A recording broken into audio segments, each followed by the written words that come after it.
నమస్తే అండి. మన అమ్ములు హోమ్ ఫుడ్స్కి స్వాగతం.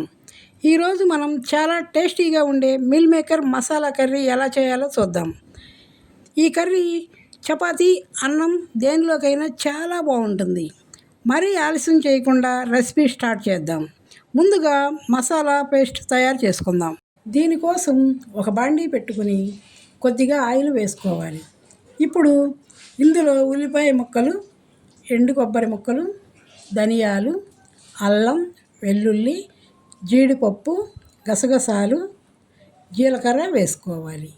తరువాత టమాటా ముక్కలు, కొత్తిమీర వేసుకొని బాగా మగ్గే వరకు వేయించుకోవాలి.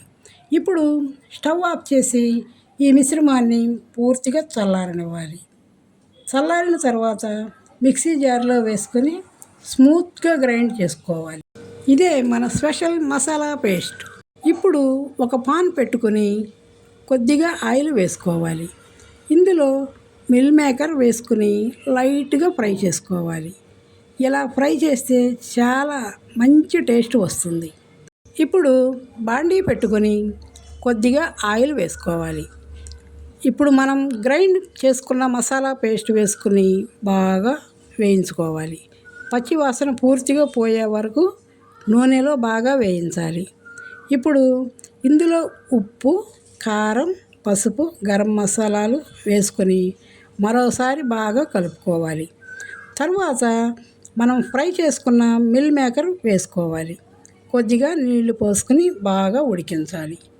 చివరిగా 2 పచ్చిమిరపకాయలు వేసుకొని మరో 2 నిమిషాలు మగ్గనివ్వాలి. అంతే, ఎంతో టేస్టీగా ఉండే meal maker masala curry ready. మీకు ఈ రెసిపీ నచ్చితే వీడియోకి లైక్ చేయండి. ఇలాంటి మరెన్నో టేస్టీ రెసిపీస్ కోసం మన అమ్ములు హోమ్ ఫుడ్స్ ఛానల్ సబ్స్క్రైబ్ చేసుకోండి.